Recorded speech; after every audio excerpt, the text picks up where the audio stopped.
Welcome to the Industrial Talk Podcast with Scott McKenzie. Scott is a passionate industry professional dedicated to transferring cutting-edge, industry-focused innovations and trends while highlighting the men and women who keep the world moving. So put on your hard hat, grab your work boots, and let's go. All right, welcome to the Industrial Talk Podcast, where we celebrate you industry heroes. That's right, because you are bold. I hear it all the time. You are brave. We talk about it all the time. You are just daring greatly each and every day. We are living through a great time, and you're changing lives and you're changing the community as we speak all around the world. Take that to the bank. We are living through incredible times. It's exciting. And you know who's leading the way? You industrial professional. All right, in a hot seat, Lance Dofflemyer. He is the chief data scientist at MR Systems. Now, MR Systems, they are incredible when it comes to water. But you know what we're talking about? Data. Because there's gold in that data. The data that makes the product better, safer, asset runs more. Let's get cracking. Data. It's like you're mining data that just makes everything better. And that's what Lance is all about. I mean, it's just an incredible. We take it for granted that water just comes out of our tap. And water is very important to our life. Absolutely, doggone it. But it's more the fact that we just take it for granted that it's going to be safe. And that it's going to, I like it. I drink a lot of it. I got a lot in front of me. But before we get in that interview, okay. You know I always talk about being bold, being brave, daring greatly. Those are not platitudes. Those are not just something that I just sort of, stirred up and said, hey, those are great words. No. Industry is all about bold, thinking bold, being bold, visions that are bold, that are brave, that are just like, okay, we're going to do it. Why not? Why not? And answer that question. And then daring greatly. Put it out there. We're going to do it. We're going to take action now. Bold, brave, and daring greatly. And I always talk about, hey, hang out with people who are bold and brave and daring greatly, and you're going to just absolutely move mountains. Change the world. So you might have noticed a couple of times, she's been on the podcast a couple of times. Her name is Beverly Ryder. Beverly Ryder is an inspiration. You go out to her stat card, LinkedIn, Beverly Ryder. Just plug in Beverly Ryder, and she looks at the world in a very unique way. She wants to change it. She is doing that right this very moment. She is an inspiration. Now, I met her as Chief Commercial Officer at Hitachi America, and at that time, we had a great conversation, and we were talking a lot about stuff. Find it out there on industrialtalk.com. You will be inspired. And then she said, I'm going to an organization called NOM. So you're going to get on your Google and you're going to type in NOM, N-O-E-M. You're going to say Saudi Arabia, and then you are going to be dazzled by what is taking place at NOM. She has accepted a position as executive director with that organization. But, talk about bold, brave, and daring greatly. That's what NOM's all about. That's what she is doing. Her team, everybody in NOM, that's what they're doing. They're taking all of this great innovation that exists out there today, which it does, and they're applying it to a community, the community of the future. And I got this quote in front of me. It preserves 95% of nature within NOM, which is over in Saudi Arabia, and it's a community of the future with zero cars, zero streets, zero carbon emissions. Bold, brave, daring greatly, making it happen. How about that? You need to reach out. You need to just go to that website and you will be absolutely stunned. I remember my there's a lot more out there, so I'm not going too deep into it because you got to go out to that website.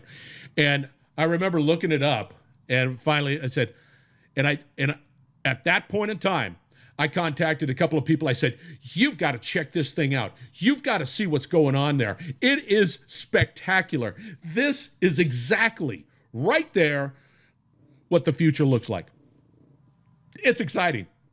Beverly Ryder, boom. Kudos. Thank you for changing the world. That's what she's all about.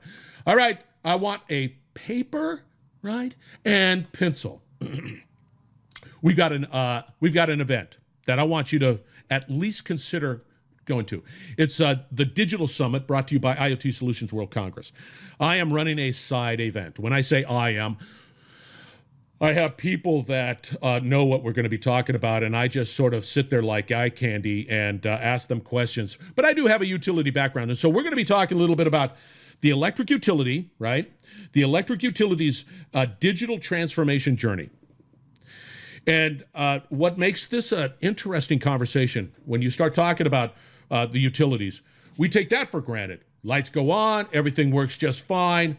But when we start talking about bringing on alternative generation, which we've been doing for some time, but now it's really gaining a lot of traction, that puts a lot of stress on utilities. What do? For me personally, it's an innovative solution. We're working with Intel and a gentleman, his name is Mike Bates with Intel, and Phil Carey, and he's got his consulting. He was with Southern California Edison, and we're talking about this digital transformation being applied to utilities because a Beverly Rider is an inspiration to us, and those people at Nome are an inspiration. We're going to transform doggone utilities, and that is what's going to be. And it's May 11th through the 12th. You got to join. Sorry for the long intro. I just had to shout out to Beverly Rider and this particular Digital Summit side. There's going to be more. It'll be out there on Industrial Talk. It's exciting. As you can tell, I'm going to geek out on it big time. All right, let's get on with Lance. Cool stuff. We live in a really exciting time because of Lance, because of Beverly, because of Mike Bates and Phil Carey, all of these individuals that are saying, why not? Why not? Let's change the world. Why not? All right.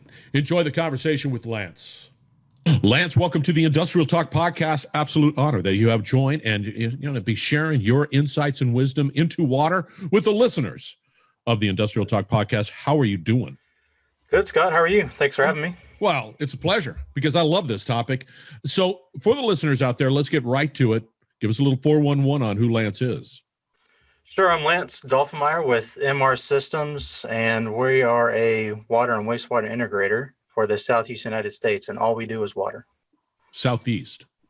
Just yes. Southeast? Can you go northeast? Can you go northwest? As you see, I'm doing my little, thing. I'm getting it. Can you go anywhere? We can go anywhere. Yep. See, I like that. I like that. All right. So what are we talking about? When we start talking about integration, what does that mean?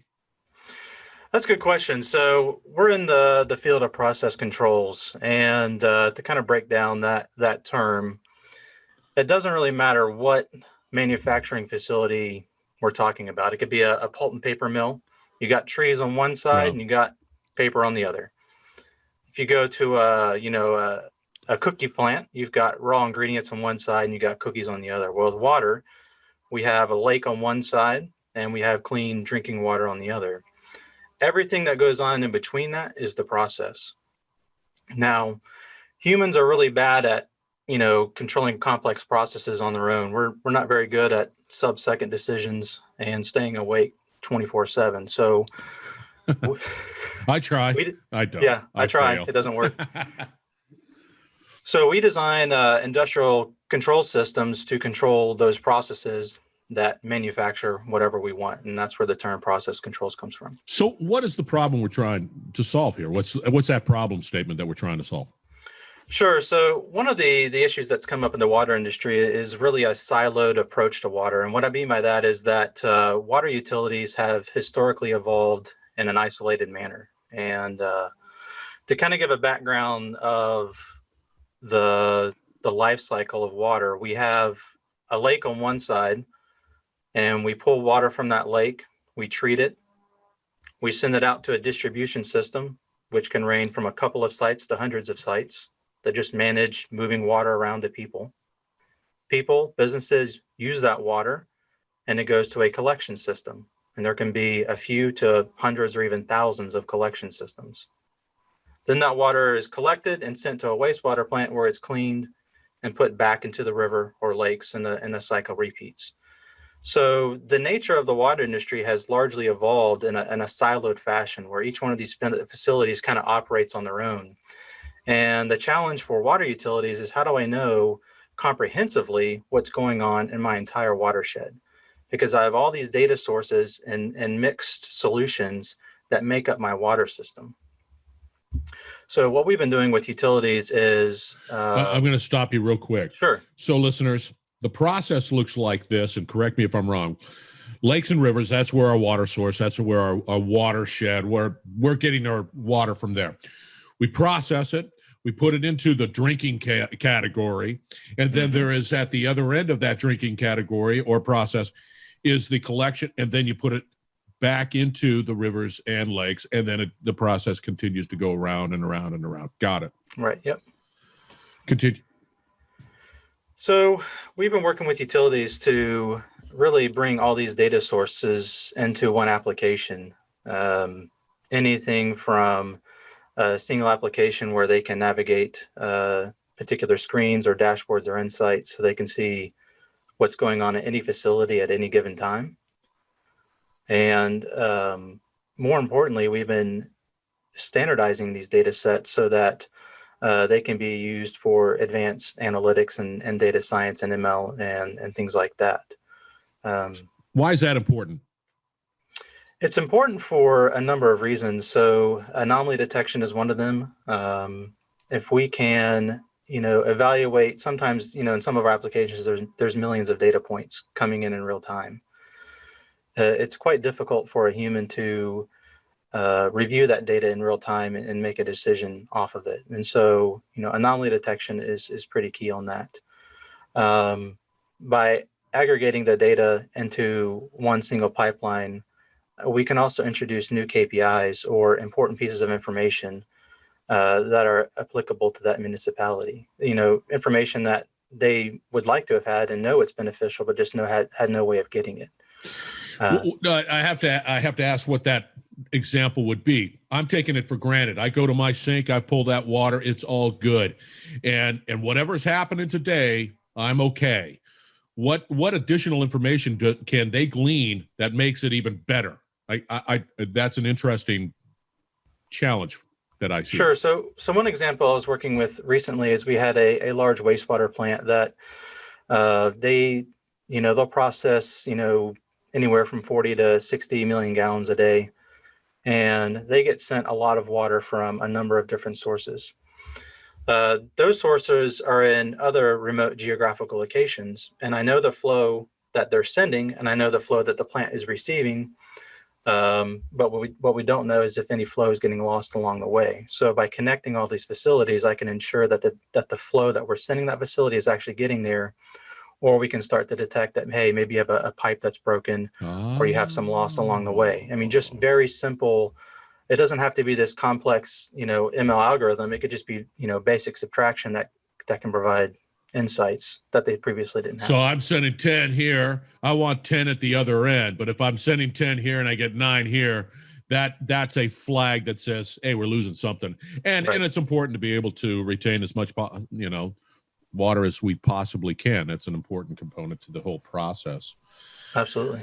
So let's talk a little bit about, I hear what you're saying. I have these siloed type of assets that I'm dealing with today. I get data from this one and data from this one. I've got multiple systems that I leverage, but I want to bring it under one umbrella. I just want to bring it under. Where do we start? What are the actionable points? Where do we start? Yeah, I would start with the vision of what you're looking for. And the reason I bring this up, it just kind of gives you a target, and you can kind of start to make it more concrete from there. But I would kind of ignore the budgetary and resource constraints and really just start with, what as a municipality do we want to see? How do we want to connect our facilities, and what type of information? And the reason that's important is because we can do quite a bit with quite a little with today's technology. Solutions are becoming much more cost effective and even free or little to no cost. So We start with the vision. We'll go with them and say, do you want to see all your facilities in one app? Do you want to control from a central location? I have to interrupt real quick. What's the pain I'm dealing with right now to push me forward to talk to Lance? Like, I'm a municipal water. What am I sitting here? I'm going, dang, we got to get a handle on this. So what's that pain I'm dealing with right now to talk to you? Why do I want to talk to you? Yeah, so there is a huge need to understand what's going on at all the facilities in real time, because we go in and work with a lot of these facilities, great people, great resources, but they operate independently. And that's just kind of the life cycle of a water and wastewater plant. As the population grows, these facilities, will either build new ones, or these municipalities will build new ones, but often they just expand within the facility. And so you just have a mixed bag of control systems. You have a mixed bag of vendors that come in, and you just kind of have this conglomerate of systems. And it's difficult to streamline that and standardize that into one system that can operate and talk to one another. And that's really what we do, is we go in and kind of evaluate, where are you at today? Where would you like to be? And how can we get you there in the most cost-effective manner? Which makes sense, because if I was a municipal water person, professional, responsible for making sure that the water is good, making sure that I get it processed properly, the liability is probably pretty high. And if I don't have good insights into the data, I think that there's a possible risk there. Am I off base here? No, that's absolutely right. It's a pretty critical process. That's an understatement. It is. It's not really a joke, but we make the statement that we can't mess this up, or we're going to be on the 6 o'clock news, and that's really the day to day that we live in. You're right. People take it for granted that they turn on their faucet and water comes out, and they don't really understand how many thousands of people are behind that to make that happen. Isn't that amazing? That's true. This is truly celebration of people that, again, there are things that we just take for granted as consumers of these products. Water is one. So I sit there and I go, okay, yeah, I approach Lance. I want to be able to get a clear picture of where I'm at, come up with, here I am today. This is my future state. Let's talk a little bit about solutions. And then when do you start pulling in the stakeholders? So first we engage and just see what they're currently working with. We'll do an evaluation of every single piece of technology that they're working with. And in process controls, it's, we typically start even down at the sensor level of how we're monitoring that process, flows, pressures, temperatures, things like that, and the equipment, pumps, valves, and so forth. And then we'll work our way up the topology and just kind of get an idea of what we're working with. But we want to bring the stakeholders in very early in that discussion, because when we're working with these plants, a lot of these great staff that are there have been there for decades. They've grown up in these plants, and they really have. And there's not much churn out there. Thank God. I'm glad Amen. There's not that much churn out there. Yeah. So when we're talking about going in and updating their plant, or changing the way things are done, we're not just changing a plant. We're changing something that a lot of times these people have built themselves. They've developed these screens. They've developed these control systems. They were there when you put this system in. So you can't really go in and just say, hey, we're going to update this and it's going to be better. We have to understand that this is a part of who they are as individuals. This is a part of their identity. So we really need them to come on board and have their input early on in the discussion, so that their voice is heard, and we understand that we're trying to do this to help benefit them, not just to change something that they're passionate about and they've created themselves. Very wise, very insightful. Absolutely.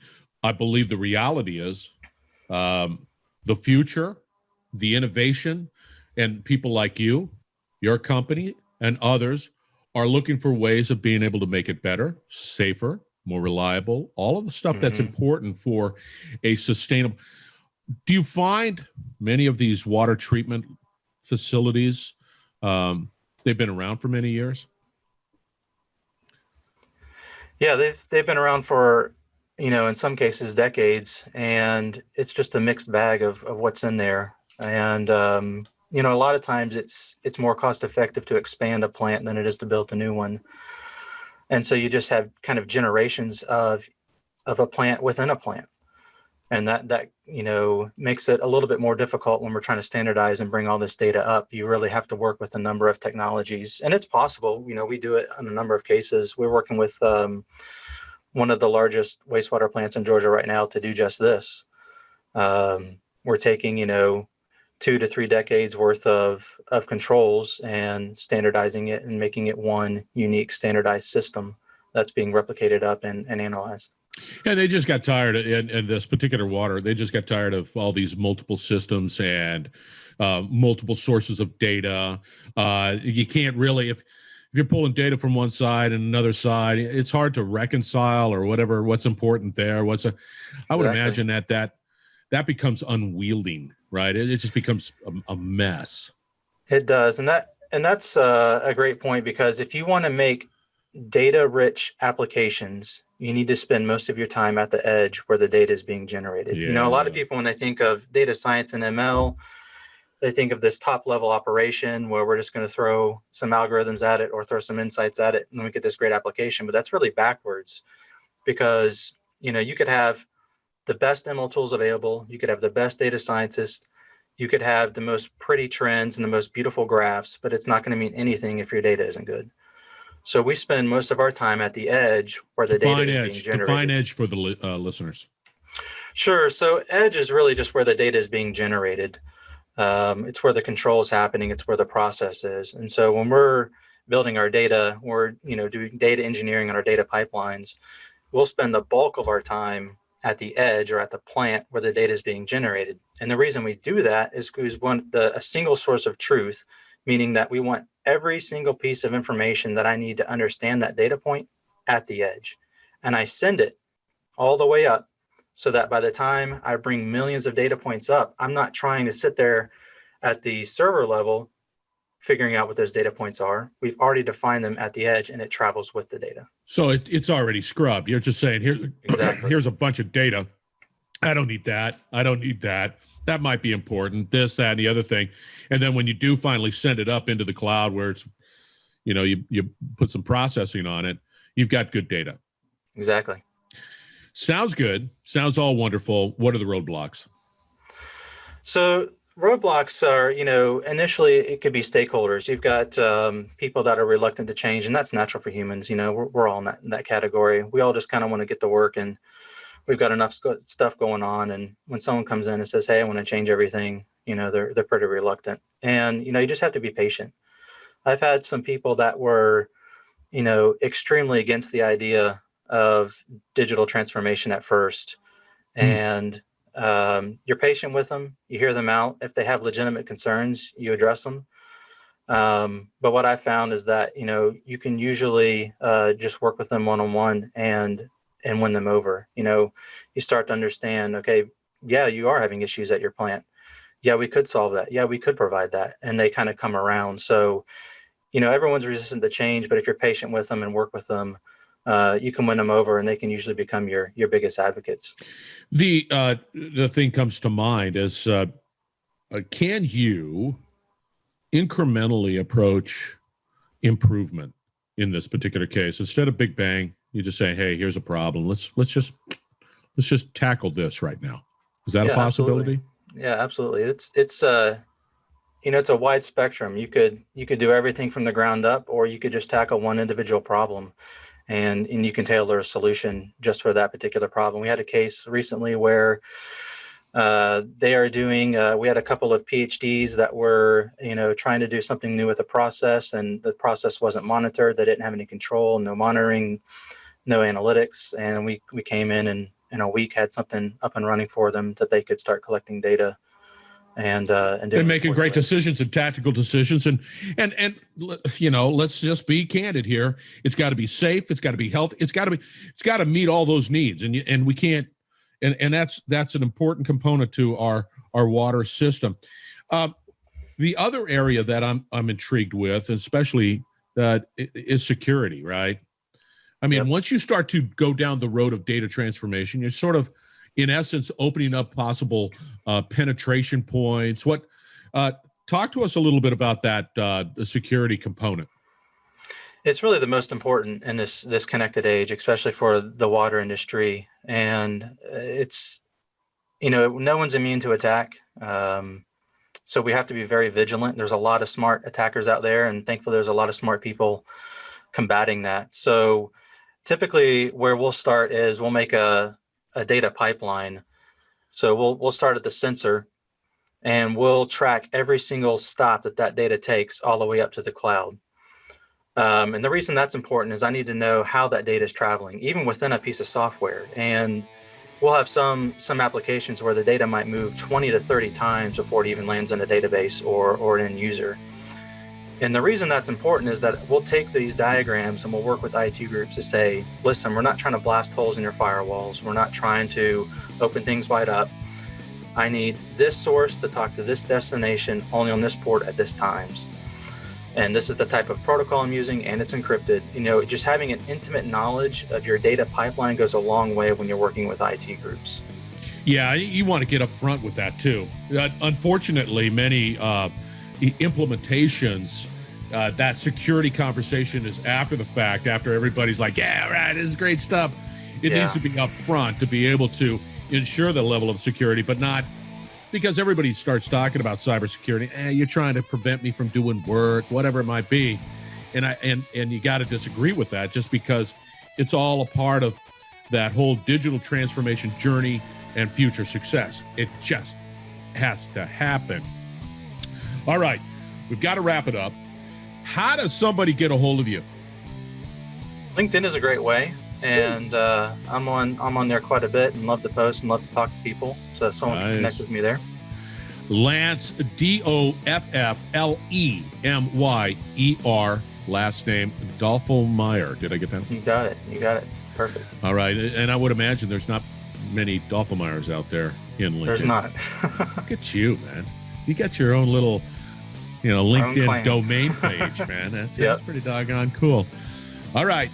Listeners, you're going to say to yourself, Scott, I hear you. Fear not. And it's going to be out on his podcast. It's going to be out on his landing page. So just go to industrialtalk.com and find out more. All right. Lance, you were wonderful. Thanks, Scott. Appreciate it. Good talking to you. Hey, listeners, stay tuned. We're going to be right back. You're listening to the Industrial Talk Podcast Network.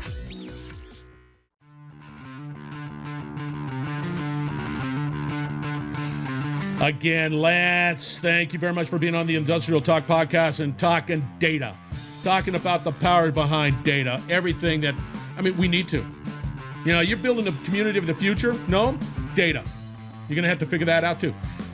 That's what it's all about. Thank you, Lance. Thank you, MR Systems, for what you do. Remember, you got to go out to Nome, type in Nome, Saudi Arabia, find out. Man, you will be dazzled by that doggone website. It's exciting. It gives me all giggly and hopped up on goofballs. Also, remember, paper and pencil. Let's put this down. May 11th through the 12th, 2001. This is a digital summit brought to you by those wonderful people at IoT Solutions World Congress.